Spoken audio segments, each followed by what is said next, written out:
as a program, I think, I talked about it when I got here. I want a team that can compete for championships on a consistent basis. And to do that, to compete for championships, you're going to have to beat Alabama.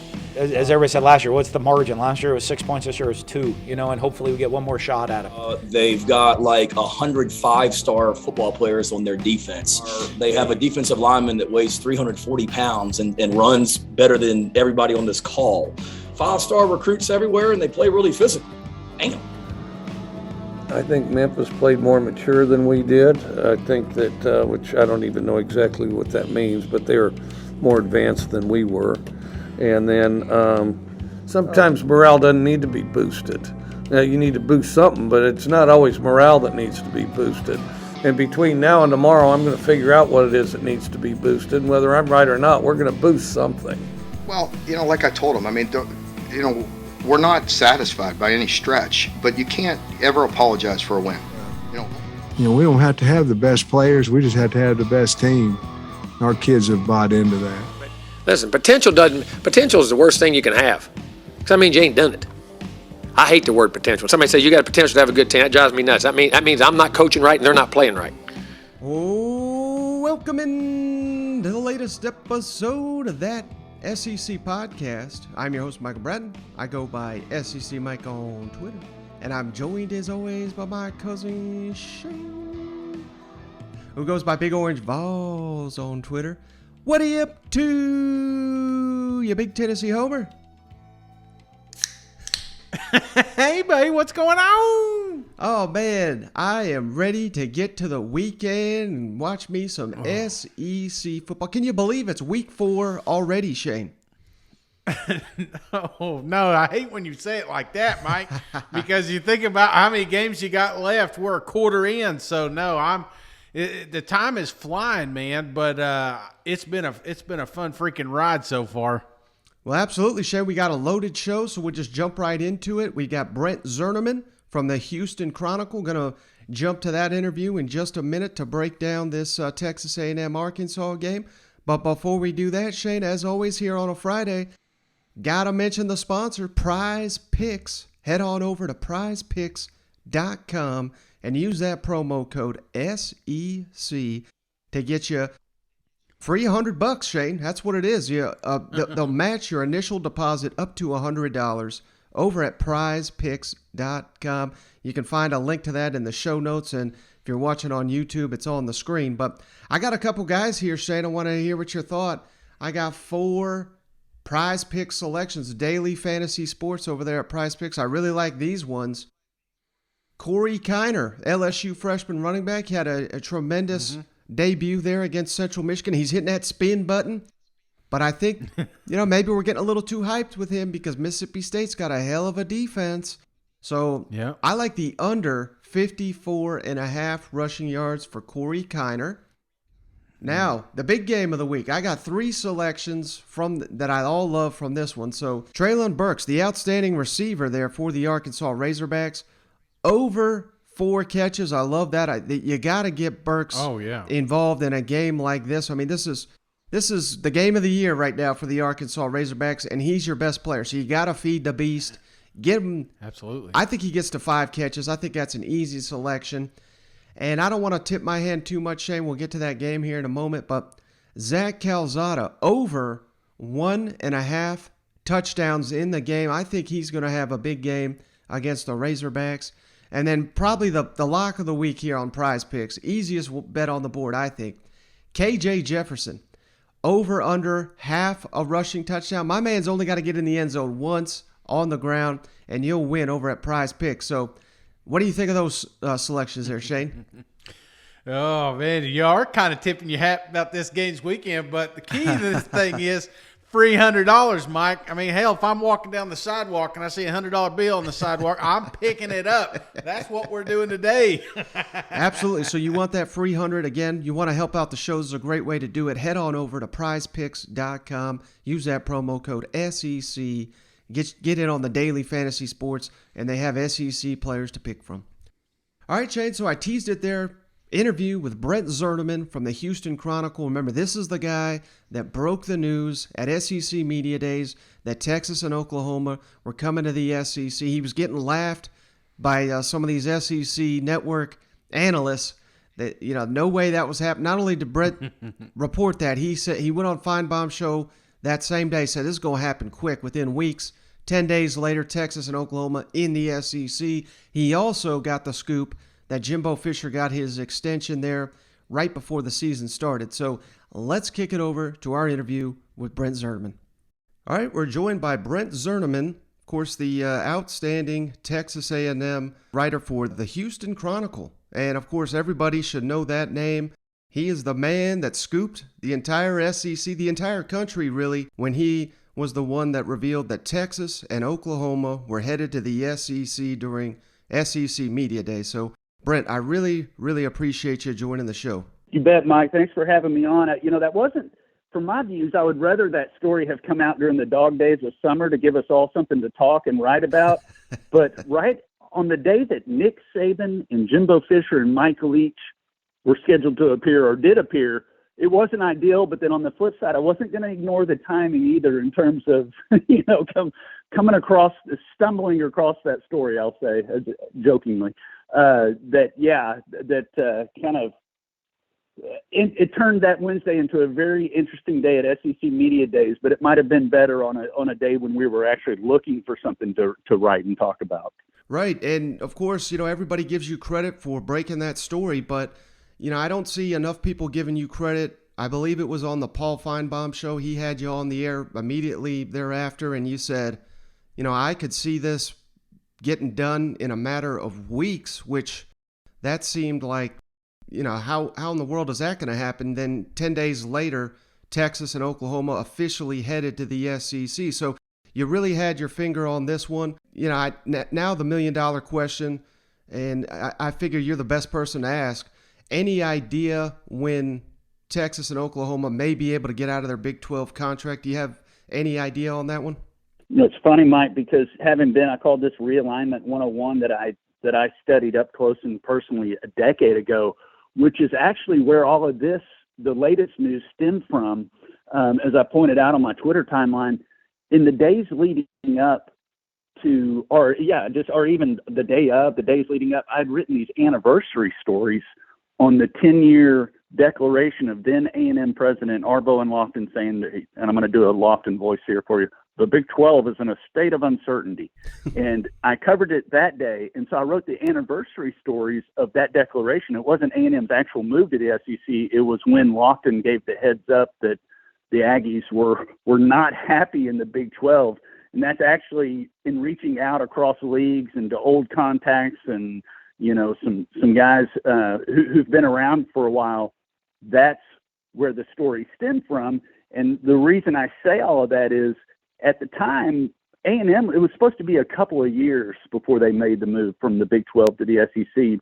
But because it was such an awkward situation, things really accelerated. And then, Missouri hopped on. And next thing you know, within less than a year after Lofton made that declaration, the Aggies are officially part of the SEC.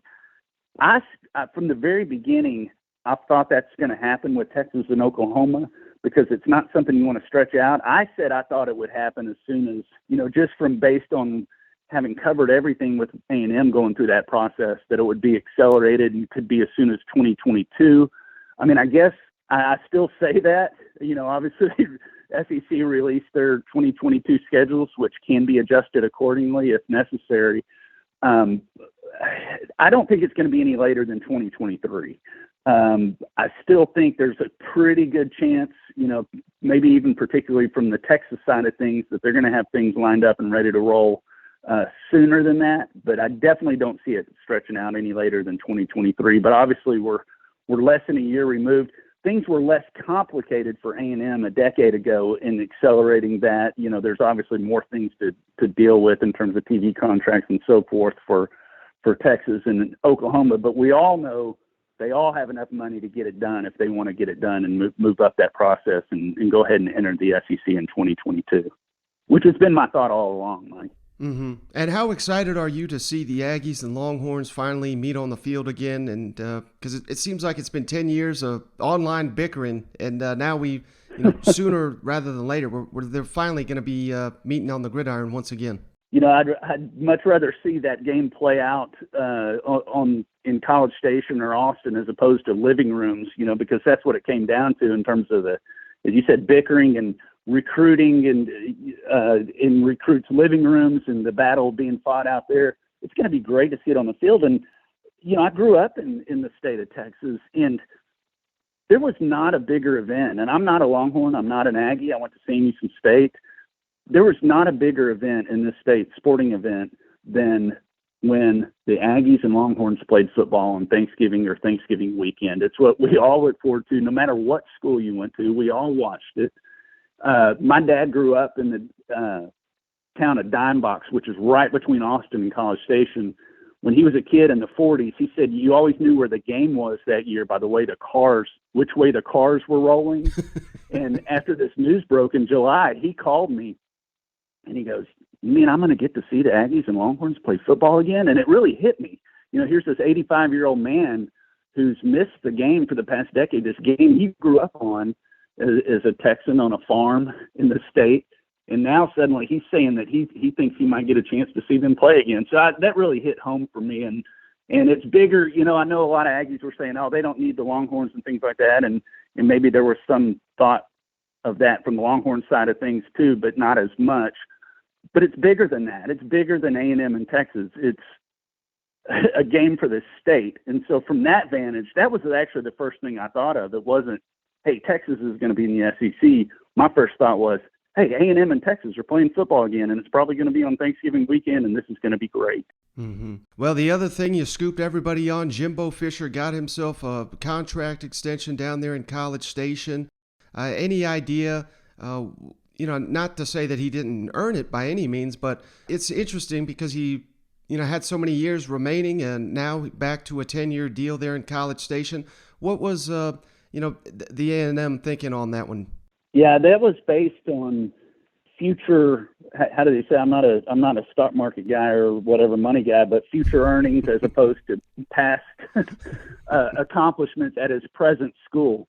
And he's obviously done very well at A&M in terms of. Their number 4 finish last year was their highest since 1939, which is hard to believe, but highest since they won the national title in 1939. So he's done a good job in a short time. But when you're playing in the same division as Alabama, he doesn't have any titles yet, but the idea was, okay, A&M is going to show how much they love this guy and what they think he can do at Texas A&M over the next decade, and they're going to reward him accordingly. And I think it's no secret to say that this was a message sent to LSU as well, in terms of saying A&M really loves Jimbo Fisher, and they're going to show how much they love him by making him the second highest paid coach behind Nick Saban, with all the troubles LSU is having as well. So that's what it was based on. It wasn't based on, hey, Jimbo won the SEC last year, and let's pay him more than the Clemson coach is getting right now. It was, okay, Texas A&M believes he can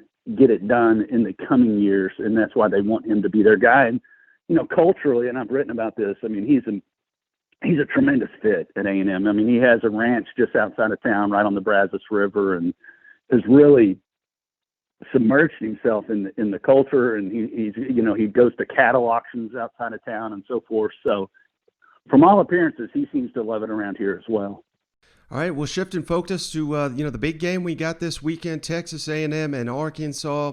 I wanted to ask you about Zach Calzada, and he certainly seems to be coming along. He struggled mightily at the beginning of that Colorado game, but do you think that was more of a function of the fact that Haynes King got injured in that game? And they both seem like they're good players, but they have different strengths, I would certainly say, and maybe Texas A&M had to adjust to a game plan with the more mobile King in there to shift into Calzada. Do you buy into that narrative? I do, and I think that, and Jimbo has said, and obviously he's done a good job over the past decade, not just decade, but decades of developing quarterbacks, and he vows both guys will be in the NFL, and I actually believe that from what I've seen. You're right in the sense that Haynes King ultimately won out the job because he's more mobile quarterback. He's one of the fastest guys on the team, and they're working behind what's now the biggest question. It was the biggest question mark going into the season, and certainly 3 games in, the offensive line. So 4 or 5 new starters. So that helped King to kind of win the job because he is more mobile guy. Now the switch is on with Zach Calzada, who has the best arm, Mike, of any quarterback I've ever seen at A&M. And I asked easily, which is saying something, because there's been some slingers who's come along, and I asked one of the old timers who's been around Kyle Field quite a long time. I said, "You ever seen an arm this good at Kyle Field?" He goes, "Yeah, the guy's name was Brett Favre.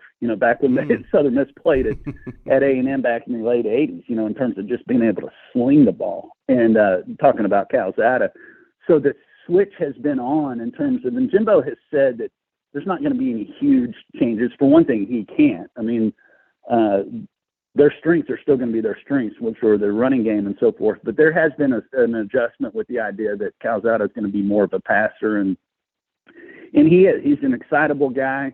This is his first chance. He's been in the program now 3 seasons. You literally saw him settling down. You could see it at Colorado as he realized, okay, now this is my team.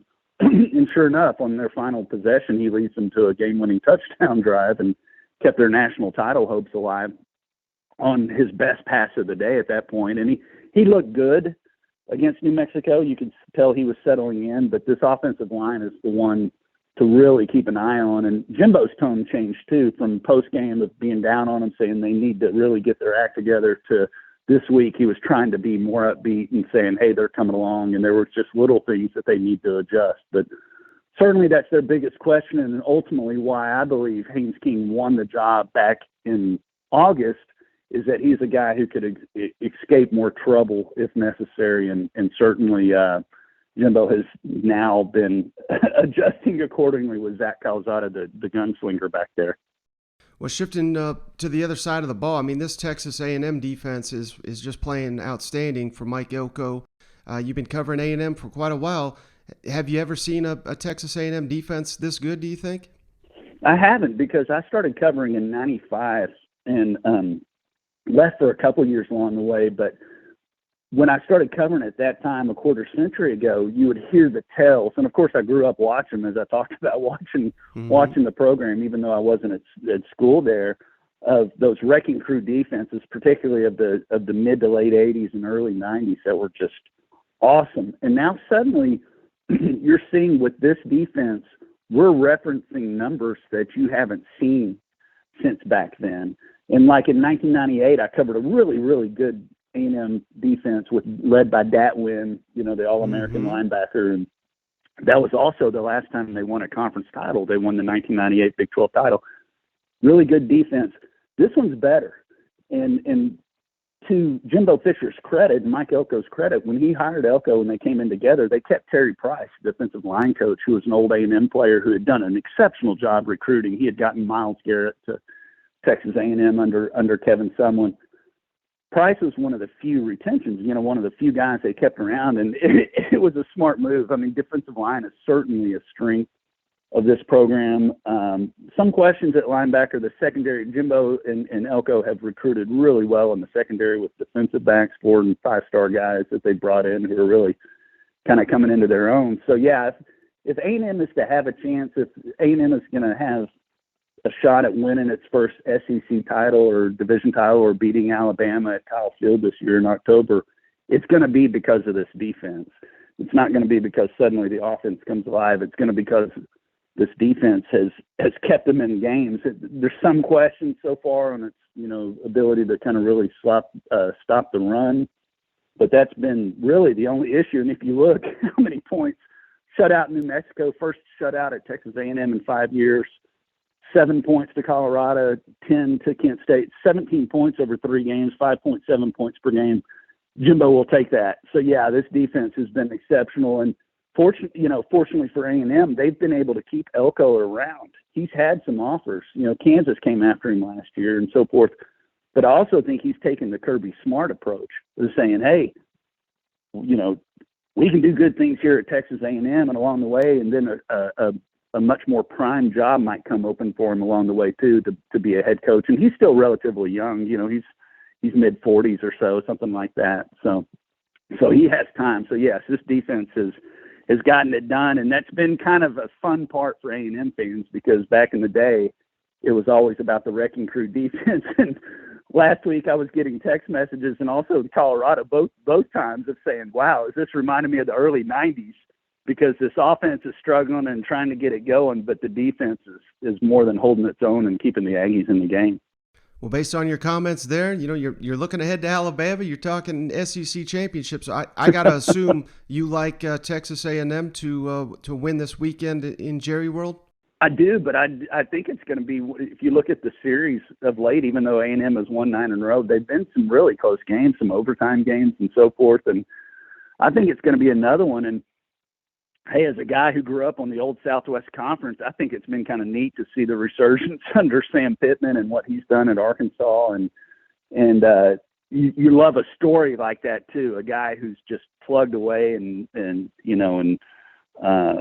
just kind of behind the scenes, and suddenly he gets his chance and he's getting it done with the Razorbacks after Chad Morris, who was A&M's second pick, by the way. If Jimbo Fisher had fallen through, A&M was going to turn to former student Chad Morris to run the show, and who knows, he might have had much more success here. But to see what Sam Pittman has done and the way they bullied and pushed around Texas in that game, it really sets up. It's fun for me. I'm one of those, and I'm going to get bombarded by Aggies here because they love the home and home, but I actually like going annually up to the NFL venue and going to Dallas-Fort Worth and taking the family this weekend. We're going to make a little family trip out of it and so forth. So I actually like that venue, and it's coming to an end in 24. At least that's the plan right now, unless Jerry Jones comes in with an offer they can't refuse, but it's going to go back to a home and home deal. Arkansas kind of got a little bit hosed on the deal because last year they played in College Station. Right. If they'd insisted, it could have been in Fayetteville this year because they're the home team. The bottom line is, I think Jerry Jones would have been insisted that they add another couple of years to the contract, but they want it to be done by 24. So they agreed to play in AT&T Stadium and continue to honor their former player in Jerry Jones. So yeah, I think it's fun that it's a Sweet 16 showdown, as I've called it, with the number 7 team and the number 16 team. And I do think it's going to be a close game based on what I've seen. I mean, A&M was fortunate to escape with the win out of Denver against Colorado. So, and then based right on that same day, what the Razorbacks did to the Longhorns, I do think it's shaping up as what could be a really, really good game, good tight game. All right, last thing for you, Brent. I really appreciate all your time. You already referenced it, so I got to ask you about it. The Alabama game, Texas A&M they just announced it's officially a sellout. Safe to say this is going to be the biggest game of the Jimbo Fisher era to this point?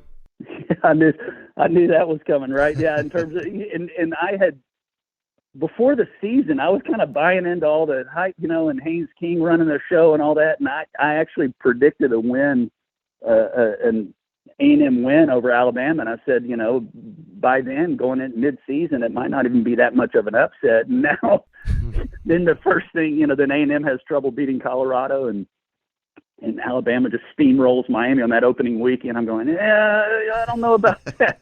I don't know about that pick, but yes, definitely the biggest game. And it reminds me of, as you well remember, 2013. It was the same type deal. Johnny Manziel had won the Heisman Trophy in 2012. They had upset Alabama in Tuscaloosa.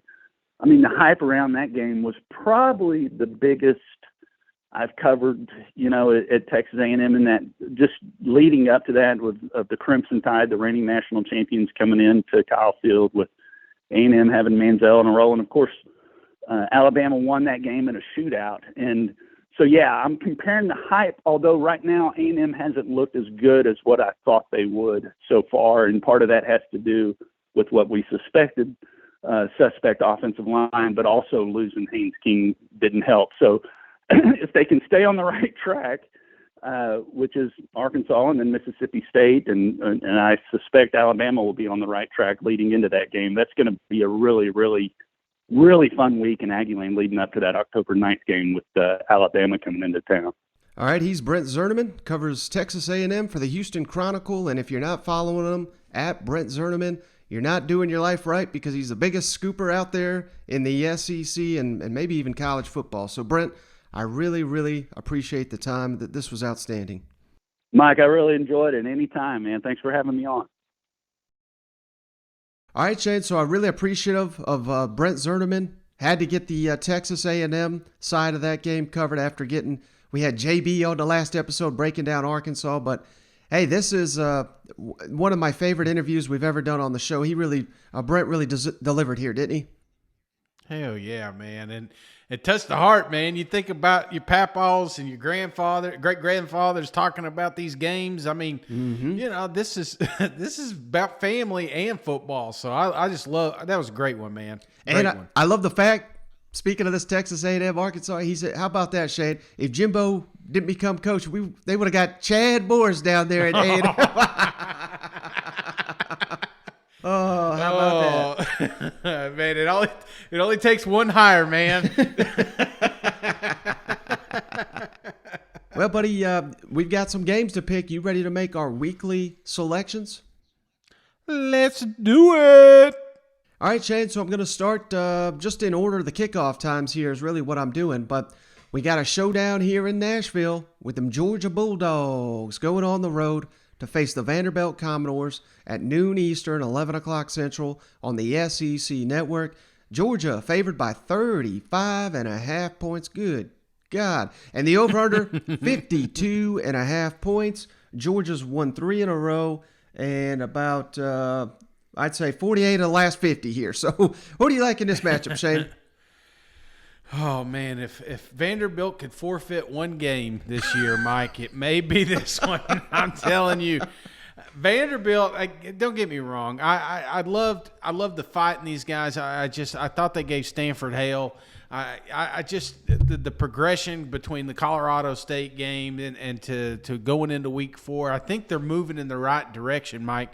But to say that they've got a shot or even close to, it's just not possible. I mean, it's just can't happen. And I hate to be the bearer of bad news, but I'm just like everybody else. I'm a realist here, Mike, when it comes to this game. Georgia's defense is just too damn tough. Vanderbilt, it's going to be tough for them to – it's just going to be tough for them to move the chains. And I think Georgia's still wanting to work some things out with their offense, man. And so that being said, I'm going to go with Georgia winning the game, but – Vanderbilt scored 1 touchdown, but not enough to cover the spread. I've got Georgia winning 49, Vanderbilt 7. Yeah, I mean, what the hell's going on with these dogs here? Start talking about the damn Bulldogs. I mean, Vanderbilt's best shot is Georgia resting some key players. I mean, it is what it is. Georgia faithful already planning to take over Broadway. I'm about to head down there myself and see what Dog Nation's got to bring to Nashville. This is just a horrible mismatch. We all know Georgia, number 5 offense in the country, number 2 defense according to the efficiency rankings. Vanderbilt, 98 offense, 102 defense. Again, those are efficiency rankings. So, I mean, just a horrible mismatch in the Dogs' favor. And as I said on the last podcast, it's even more troubling that Vanderbilt has got issues on the interior of that offensive line because we all know who them Bulldogs got on the defensive line. Jordan Davis, he may have his best game as a college player. That does not sit well for the Commodores. So I'm right there with you, Shane. No more breaking this thing down. I'm going Georgia 52, Vanderbilt 6. I give them 2 field goals, Shane. I'm not giving them the touchdown. Not on this Georgia defense. You know what? Oh man, it's special teams in the third quarter. That's when they get this one, Mike. So, all right. Yeah, I don't get me wrong. I still think Vanderbilt's moving in the right direction, but Georgia's trying to work out kinks right now, and they're going to take advantage of that. They're just going to take advantage of it. All right, we got a showdown here. Very pivotal game in the SEC West, Shane. Also at noon Eastern, 11 o'clock Central. LSU hitting the road for Mississippi State. The Tigers, 2.5-point favorite. It's going to be broadcast by ESPN. And the over-under, 56 points. Mississippi State, of course, won the game last year in tremendous opening season fashion. Who do you like in this matchup? Mike, I don't know about you, man, but I really had a tough time making picks. I mean, I'm looking – I have flip-flopped a few of these games multiple times, and I've convinced myself that the other team's going to win just about every time. This one's no different. Which LSU team shows up? I think that's the key. Is this last year's LSU that just progressively gets better every single week? Or is this week one LSU that gets their ass beat by UCLA? I don't know. That's the question right now. Part of me wants to say, okay, LSU's back last week, but man, I'm telling you, again, it is so tough for me to gamble on those Tigers right now. And then on the other side of the coin, you got Mississippi State.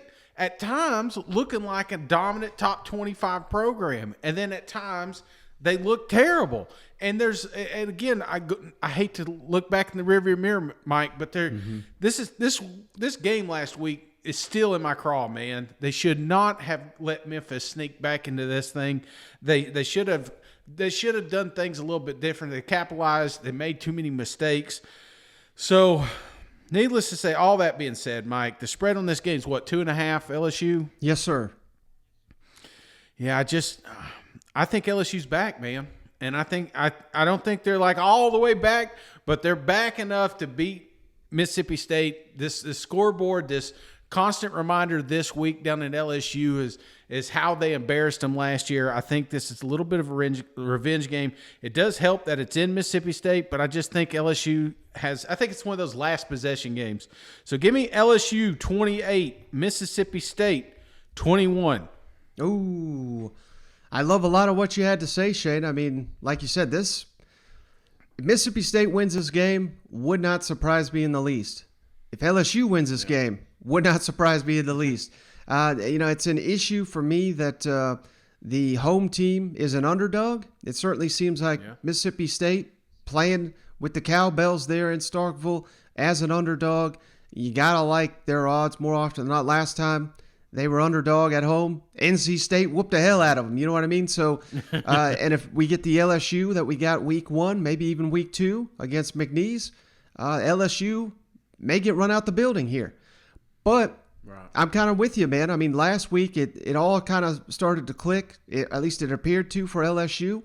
We've got so many young players on this team. A lot of the running back, Corey Kiner guy I already mentioned. I think he'll have a good day. I just don't think he'll go wild because Zach Arnett and this Mississippi State defense, let's give them all the credit in the world. They continue to be one of the more underrated units in the SEC, if not the country.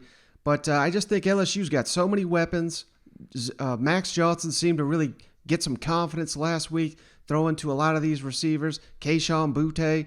And, man, I would pick Mississippi State. I really would if I knew what I was getting in their offense. But it just, hell, they could get down 20 points here and then they'll come to life. But, if they would come out firing all cylinders right out the gate, I'd have a lot more confidence in them. But not only that, I've not seen them play a full 4 quarters of football. So I'm right there with you. I got LSU, and almost by a similar margin here. LSU 27, Mississippi State 20. But just like you, Shade, I do not feel great about this selection. I'll just tell you that right now. Hey, to be fair, Mike, I had Mississippi State win this game all week, but then I don't know, just something gut feeling, and usually I'm wrong in these situations. Mississippi State fans probably happy I'm picking this way, but I don't know. I need to see it, and I think we know. I think the good thing about this game right here, Mike, when it's over and it's done with, we're gonna know exactly where these programs are at. Right now, it's still just kind of up in the air, but I think we'll know exactly how they're gonna fit in the SEC after this week. All right, next game, Shane. It looks like an interesting one as well. Also, noon Eastern time, 11 o'clock Central. Missouri on the road at Boston College on ESPN2. Missouri favored by 1.5. Over-unders at 58.5. And let's kick it over to, this game already was on our radar, obviously it being an SEC game.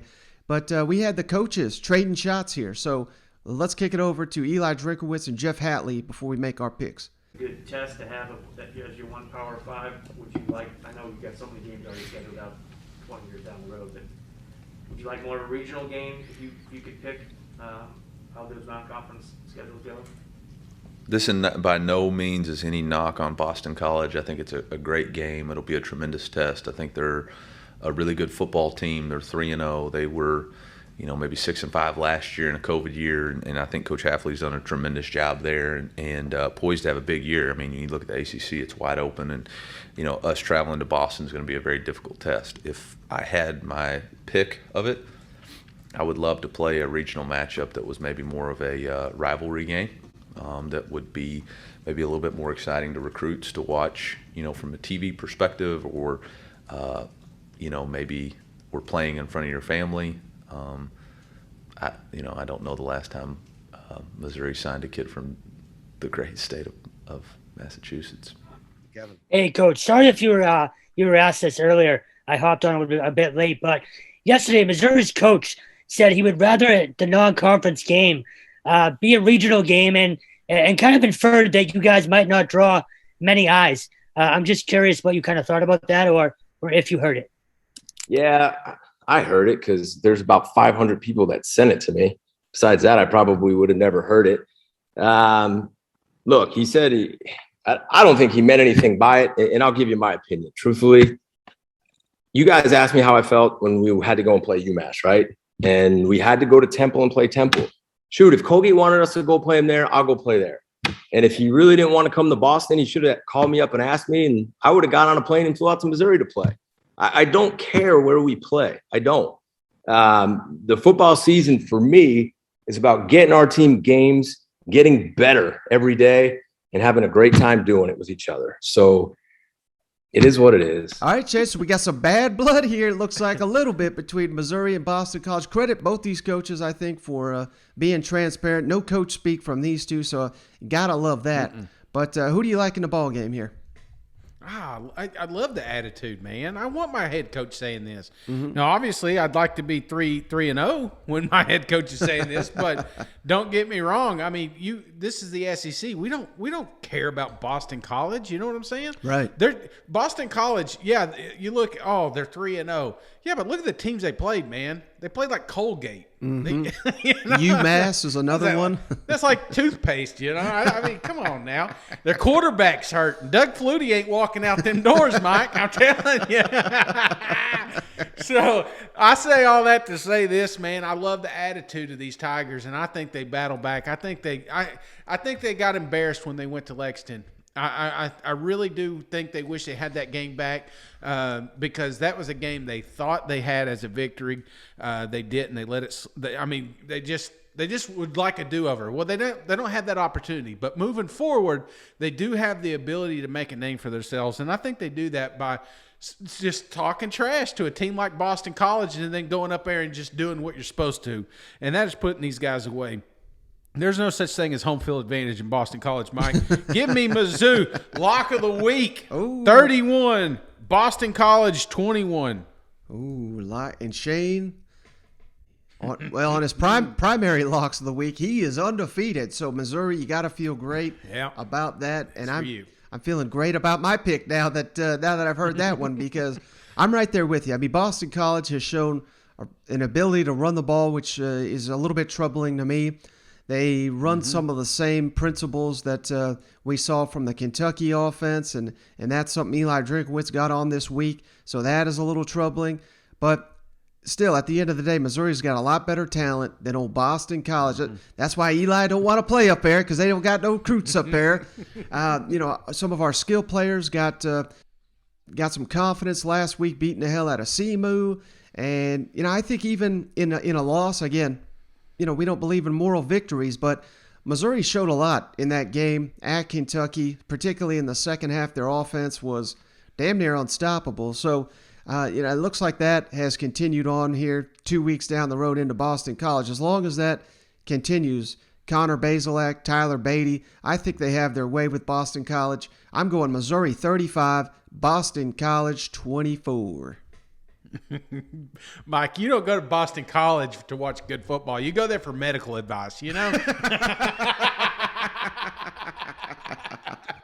right, how about this one, Shane? Georgia State at Auburn, 4 o'clock Eastern, 3 o'clock Central on the SEC Network. Auburn favored by 27. Only 27 what? Over under 57 total points. Who do you like in this matchup? Mike, I didn't even know if I needed to put a score on this thing. I was like, is this an FCS opponent? They got a spread on this thing?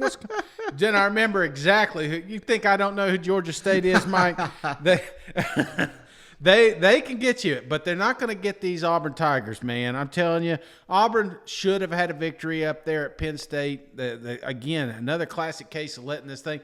But one thing that I've shown that Auburn has shown is when they are the superior talent on that field, without a doubt, they put the points up and they put the games away. And that's what I love about this program.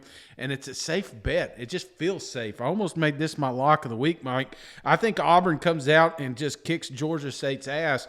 And I've got a score of 42, Georgia State 13. So give me the over. Man, I can sense the revenge in your voice just by saying that, Shane. And you know, it's funny that you 400 rushing yards, Mike. 400 rushing yards in this game. I feel it. You know, it's funny. I saw online, basically the only case someone was making that this could be a competitive game was, well, you know, Georgia State has experience winning in the SEC. But oh God, too bad they're not playing Jeremy Pruitt coach team, because that's got nothing to do with them coming down to the Plains and getting the whooping they're about to receive. You know, Bo Nix didn't have his greatest performance last weekend. You know, he wasn't totally bad or anything. I think the Penn State quarterback, though, certainly had a much better day. So I think Bo Nix returns to the form we saw the first 2 weeks of the season. This is going to be a confidence builder for the Auburn Tigers. I am a little worried that, you know, usually when Vegas sets a spread like this, I mean, I'm right there with you. I thought the spread would be 40, 50, something crazy like that. Why is it so low? I don't know. Maybe they're anticipating the letdown factor or what. But, yeah, I'm right there with you. Tank, Sean Shivers, I believe he's returned to practice. He should be good to go. Hunter, their freshman running back. I mean, it's going to be a triple-headed monster here for the Auburn Tigers. I'm right there with you. Auburn, 38. Georgia State, 10. Ooh, speaking of a whooping, Shane, in the state of Alabama, Southern Miss at Alabama, 7:30 Eastern, 6:30 Central on the SEC Network. Alabama favored by 45. Good night. Over under 58 total points. Who do you like in this matchup? Oh, man. You know, I watched Monday Night Football the other day with Peyton and Eli. Did you see old Brett Favre get on there? Oh, yeah. It felt like he was on dial-up, man. He was so damn slow. I love Brett Favre, but that did not work out, and it ain't going to work out for the Alabama game. I think this is one, obviously, Alabama runs away with, but that's a lot of points, Mike. That is a lot of damn points. I mean, when you're talking, what is that? I got to get a calculator on that one. 7 touchdowns? Mm-hmm. That's how many Alabama has to win by. Now, if I thought it was Ole Miss out there doing the flex, yeah, I may go with it. But I think Alabama keeps it simple. They keep it easy because they do got a big game next week. So give me Alabama with the victory. However, give me the under. Alabama 52, Southern Miss 10. Do you think, let me ask you, do you think we learned anything from this game? Really? Maybe if Alabama's got a fifth-string quarterback is maybe what we'll find. I mean, did you see old Dick Saban, Shane, ripping his, you know, not his team, the media new one? I mean, yeah. I don't know, you know, anytime we get that from Coach Saban, it certainly seems like, you know, he's clearly unhappy, and I think he really does that to send a message to his team. We saw that Mercer week. They came out kind of slow. Certainly, you know, it's not going to affect the outcome of this game, but I'm kind of right there with you. I mean, I don't know if you cover the 45. Certainly, if you kept the starters in, you'd probably cover in the first half. You know what I mean? But Alabama, I think, will pull some starters. Maybe get some of that Brett Favre magic for the Eagles here. Find a way to get a backdoor cover. But yeah, I mean, this is one where this is just a. It's not like Alabama needs a get-right game. I call these games just, you know, get all the freshmen in. So Alabama, obviously, going to win big. But I do, like you, I like Southern Miss here with the cover. I'm going 48-10. Alabama wins easy. All right, Shay, now we're getting into the night action here. Terrific game. Let's go with Kentucky at South Carolina, 7:30 7 Eastern, 6 Central on ESPN2. The Wildcats favored by 5, and the over-under 48 total points. We even got our guy, Old School Cox. Shane, you see that? He's giving us some love here on the Twitter's machine. He's fired up for this one. Who do you like in the matchup? Oh, Mike, I'm going to tell you, brother, this, like I said, another tough game to pick. There's 3 games that I just went round and round with. We talked on the LSU-Mississippi State game. We're now in the Kentucky-South Carolina game. Of course, the Tennessee-Florida game is the other. No, I'm just kidding. Just kidding. The other one's the Texas-Arkansas game.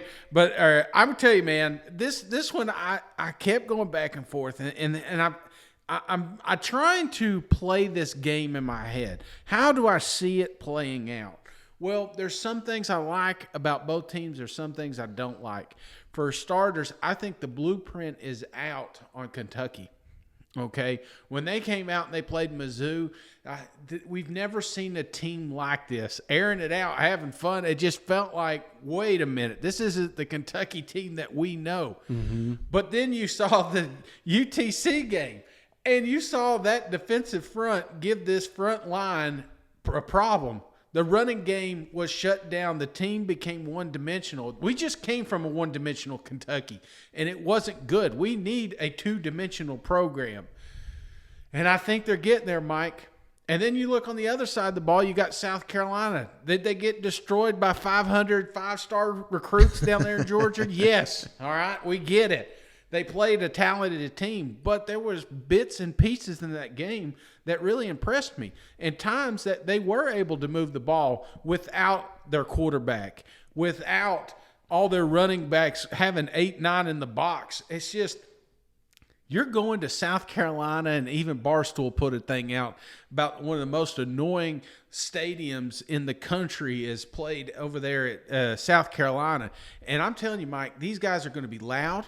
They're going to be rowdy, and it's going to be crazy. And I'm just telling you, it's going to be a situation that Kentucky's not faced in a couple years.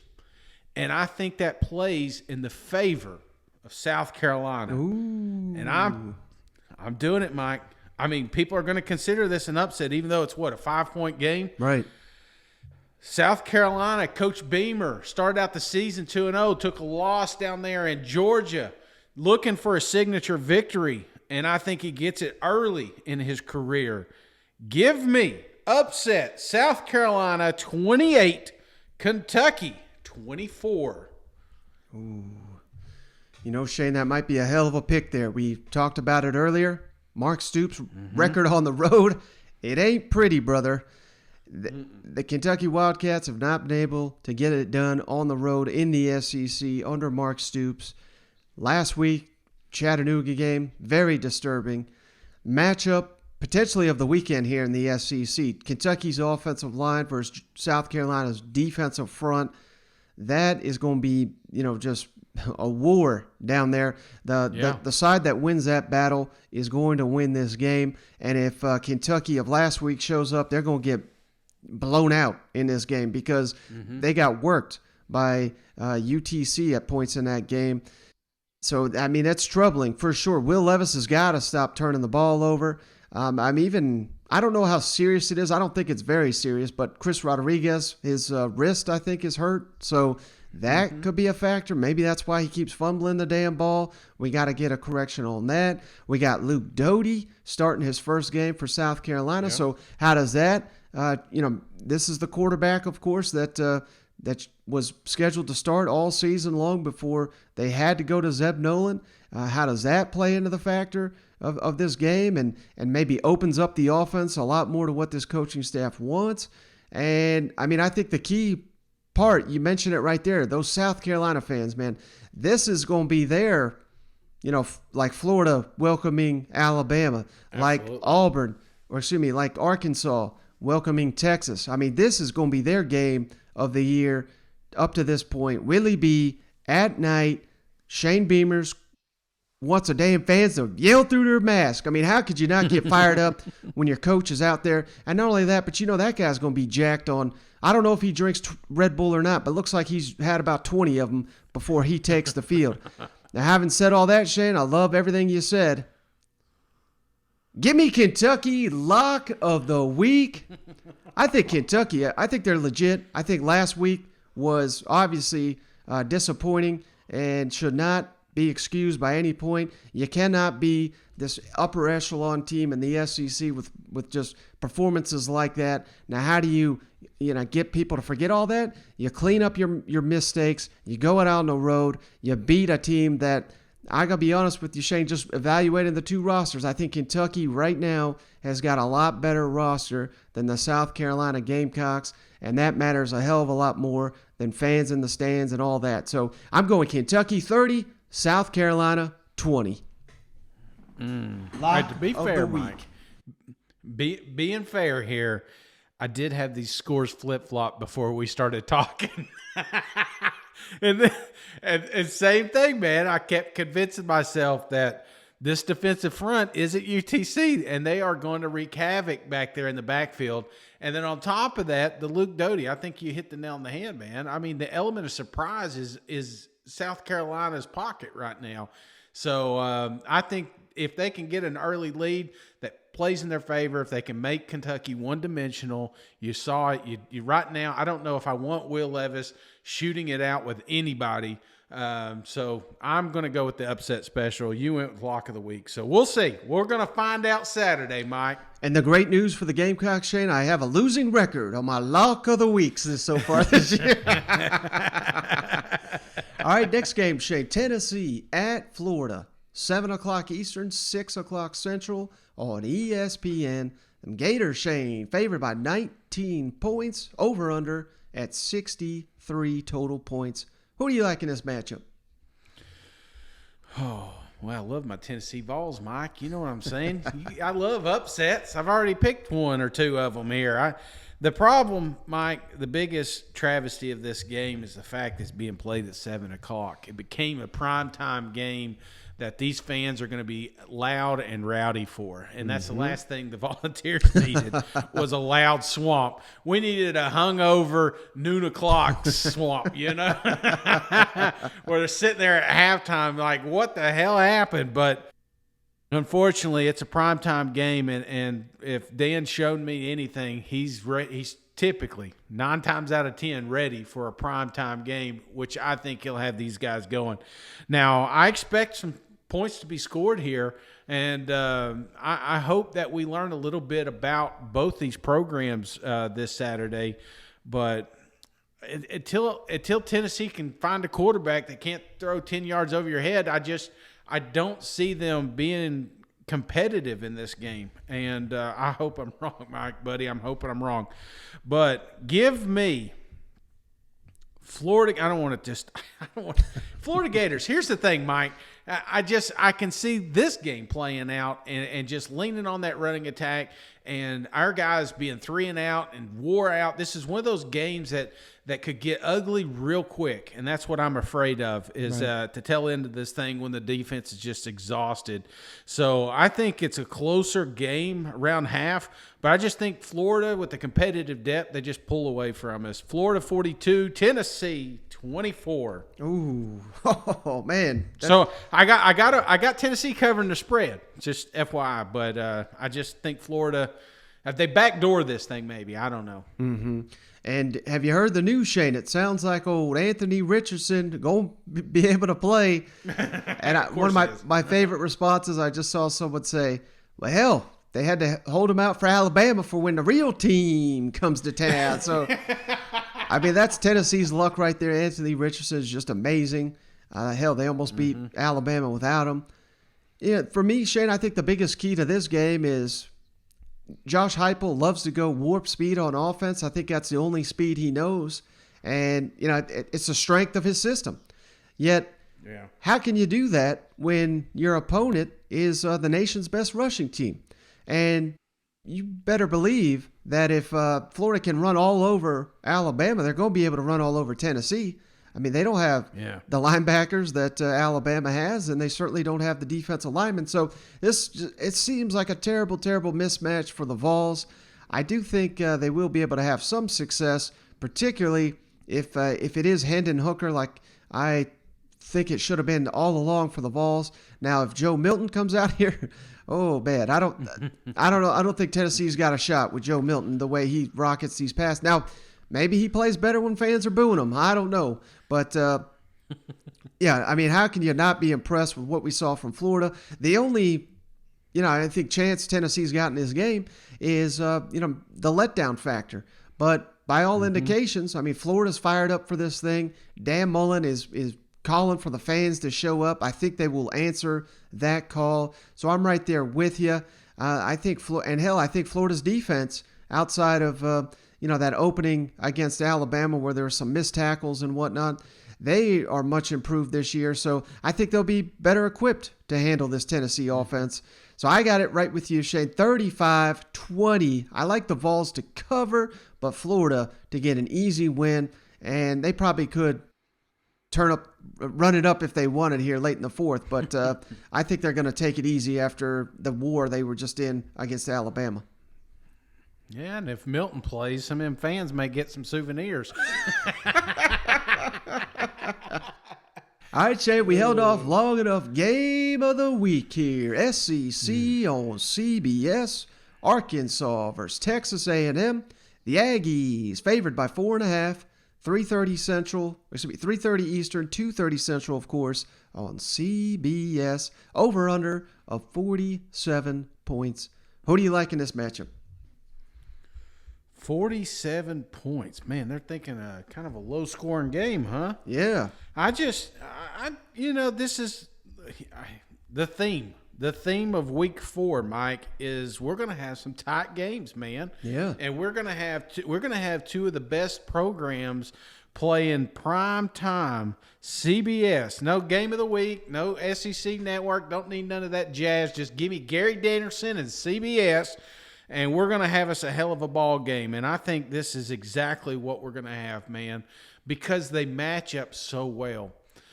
One thing that has concerned me with Texas A&M and their sluggish start is the way that they've been able to protect these quarterbacks. Hell, it got one of them hurt. The other one, he's finally coming into form.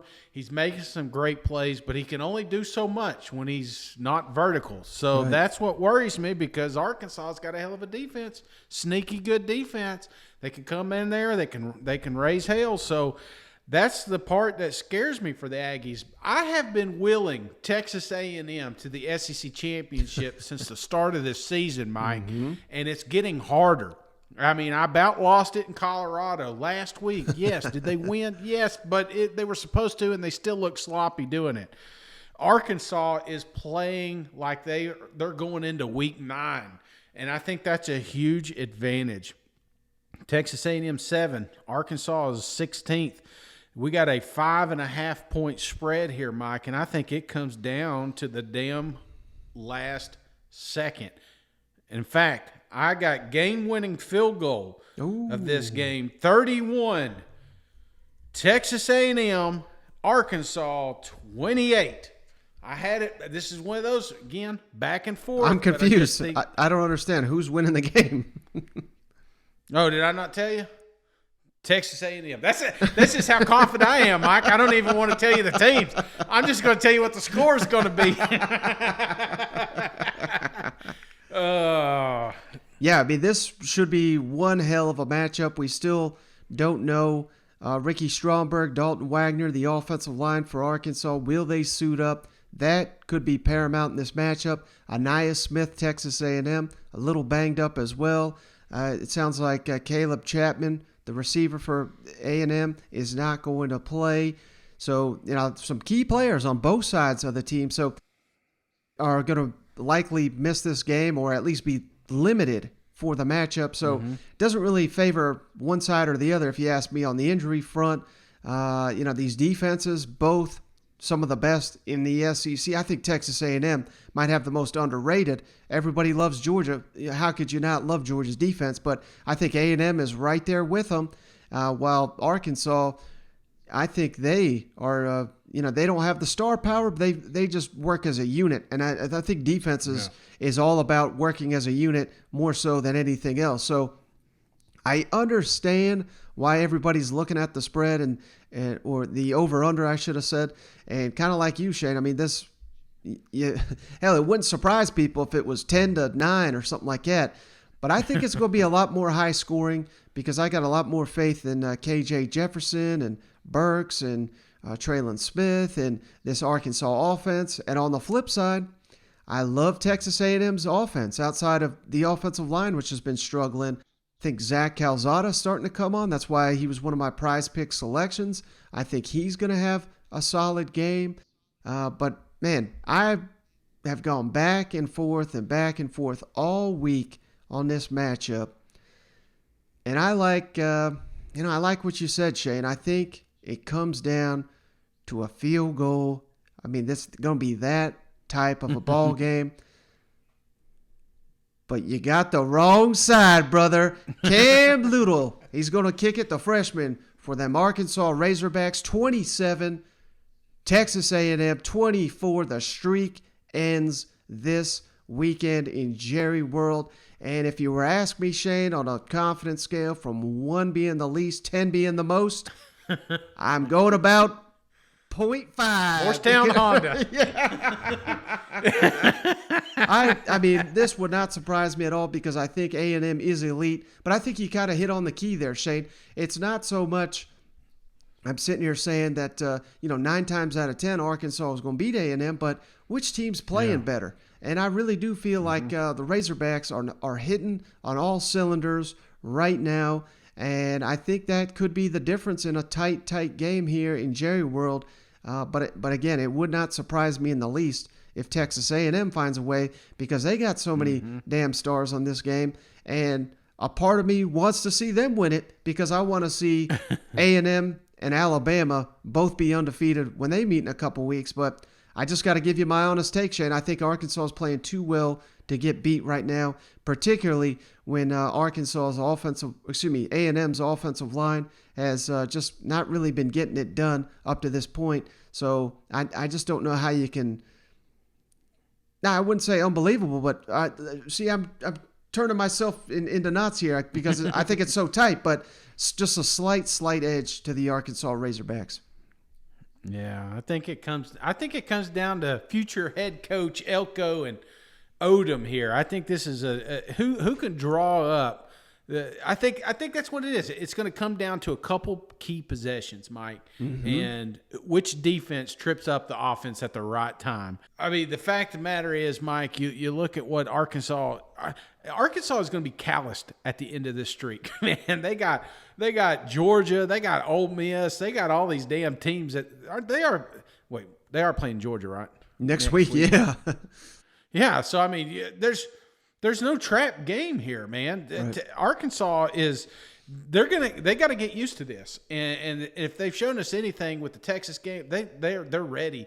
I get that, and it would not surprise me. Like I said, I've bounced around, but I think if Texas A&M is truly going to make a run at the playoffs, they got to win games like this and not close, man. Even though I gave them a 3-point, they really got to pull away. If you expect them to compete with Alabama right now or potentially Florida or Georgia in the SEC championship, they cannot afford to stumble against Arkansas, and that's not a knock on Arkansas. I just think that when you look talent gap, it's no joke here, man. A&M's got a better roster. It's just Arkansas is doing more with theirs, and that's all about the coaching. So who gets them right this week? Is it Texas A&M? Is it Arkansas? It's a coin toss, Mike. Yeah, and a couple X factors I think in this game. Anaya Smith for Texas A&M, if he's full go on special teams, that's been a disaster for Arkansas in this series. So and hell, he almost had several touchdowns last week on kick returns. So watch that. And then last season, Jalen Wademeyer, the outstanding tight end. I think he's the best tight end in the SEC. He had his way with the Razorbacks. So, those guys, you got to limit them if you're Arkansas. So, like I said, I mean, Texas A&M's got the pieces to win. This thing is a complete toss-up in my mind. I'm excited, man. All right, Shane. So, hey, before we wrap it up, you got anything before we hop off here? Yeah, buddy, I got some reviews. Well, Mike, first off, I want to appreciate I appreciate all the listeners, man. As this thing's grown, and we, like I said many times, if it weren't for you guys, we wouldn't do it. Me and Mike would just we'd have a phone call about what we thought was going to happen this weekend. We're just including you in that. This is a three-way here. So I appreciate everybody that's hanging out with us.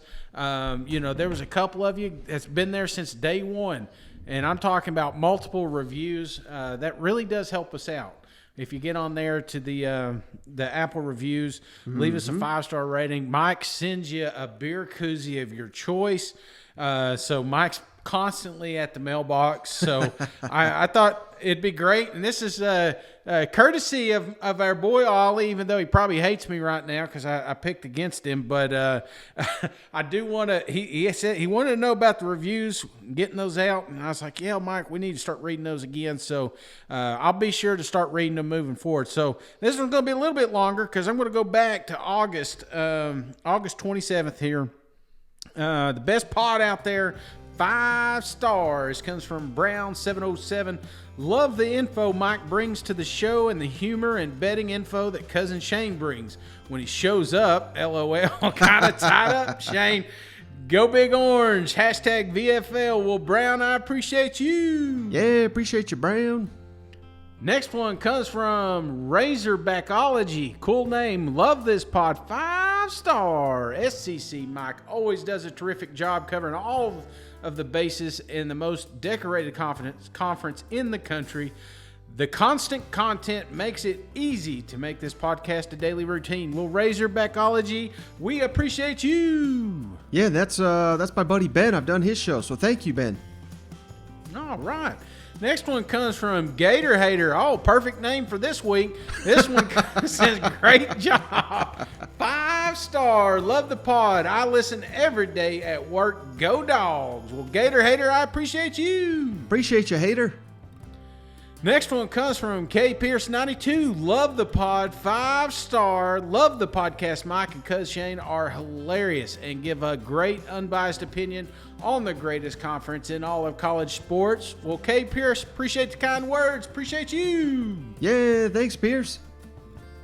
Next one comes from John's Pair username. Cool name.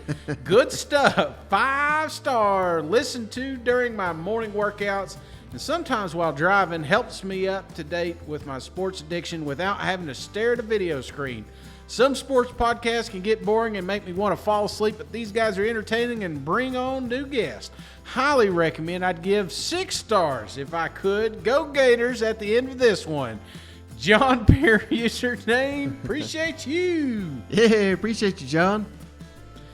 Next comes from Dogs on Top. Great, unique pod. 5-star. Recently discovered this pod, and I love its uniqueness. In addition to breaking down the SEC matchup news, etc., the pod dives into coach press conferences throughout the week. A great way to stay informed of all the teams in the conference. Definitely worth a listen. Go Dogs. Dogs on Top, I appreciate you. Thanks, Dogs.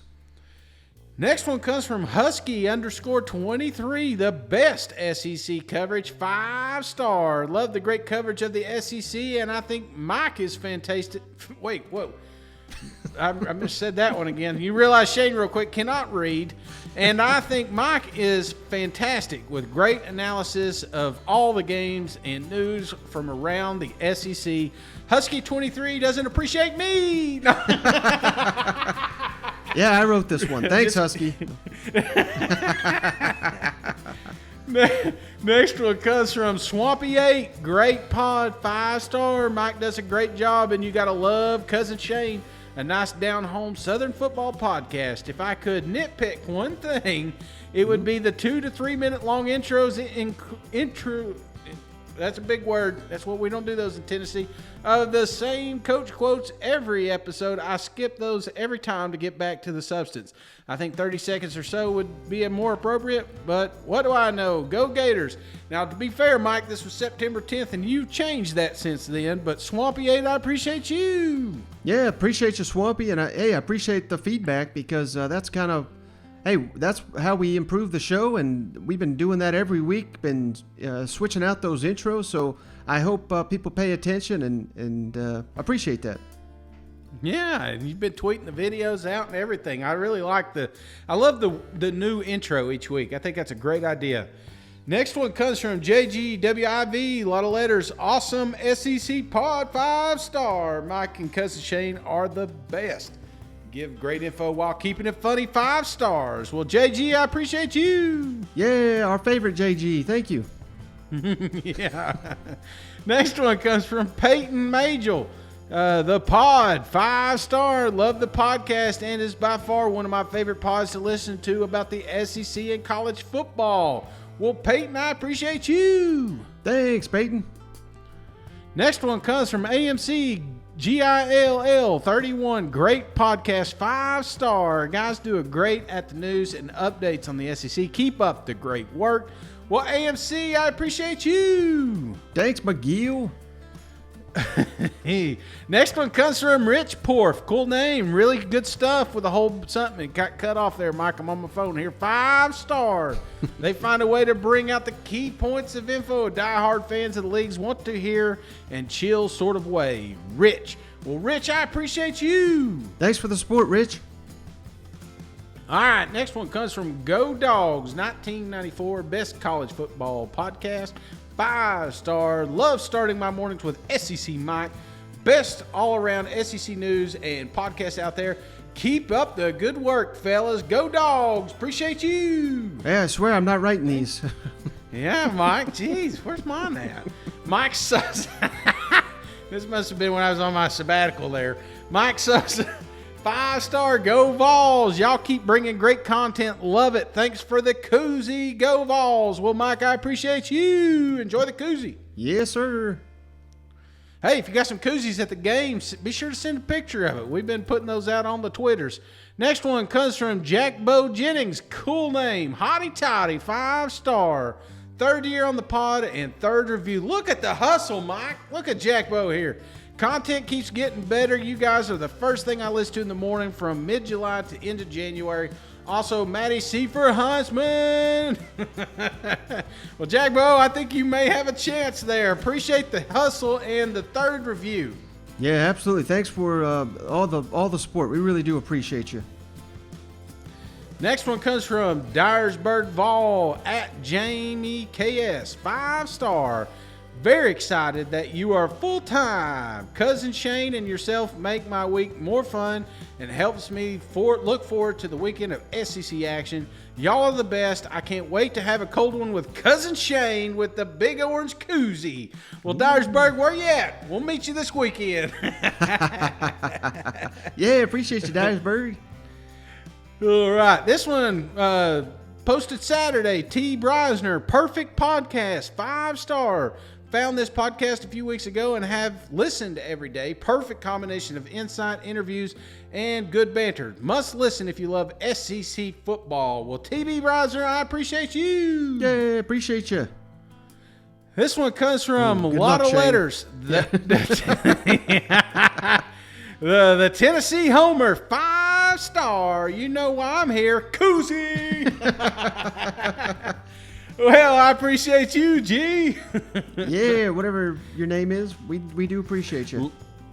Last but not least, Mike, this one comes from Justin McNichol, SEC Podcast, 5-star. Just started listening to this podcast. This is one of the best in the country. I look forward to listening to more in the future. I also love koozies. Well, Justin, I appreciate you. Yeah, appreciate you, Justin. And, you know, it is kind of wild, Shane, to read these reviews and know that so many people listen to the show, because sometimes it feels like it's just you and I sitting here, doesn't it? It really does, man. It does. And then I'm reading 1,200 reviews, and it's just like, oh, there is somebody else out there listening. My mom's texting me. My mom's texting me saying, "Don't use so many cuss words." Sorry, I get emotional sometimes. Love you, Mom. But we do appreciate each and every one of you. And like Cousin Shane said, if you give us that 5-star written review, we'll mail you a koozie. All you got to do is reach out to us either on Twitter or send us an email. We're at thatsecpodcast@gmail.com. That's the best way to reach us, but that's just our little way of saying thanks to each and every one of you. All right, Shane, so one heck of a weekend here in the SEC. I cannot wait for these ball games, and I think it's great that the game of the week we're both split on, and lock of the week we're split on. I mean, this is shaping up for one hell of a weekend, don't you think? It really is, man. Just because I have no idea, you have no idea. We're going to be sitting there at the end of Saturday. You're going to be doing your power rankings, and you're going to be like, oh, I did not see that coming. Well, hey, buddy, enjoy the weekend. I hope everybody out there, I hope your team wins, and feel free to mock us for any and all selections we made here on this show. But appreciate you hopping on the line here, Shane. I appreciate each and every one of you. Catch you on the next one. All right. See you guys. Go Vols. Upset.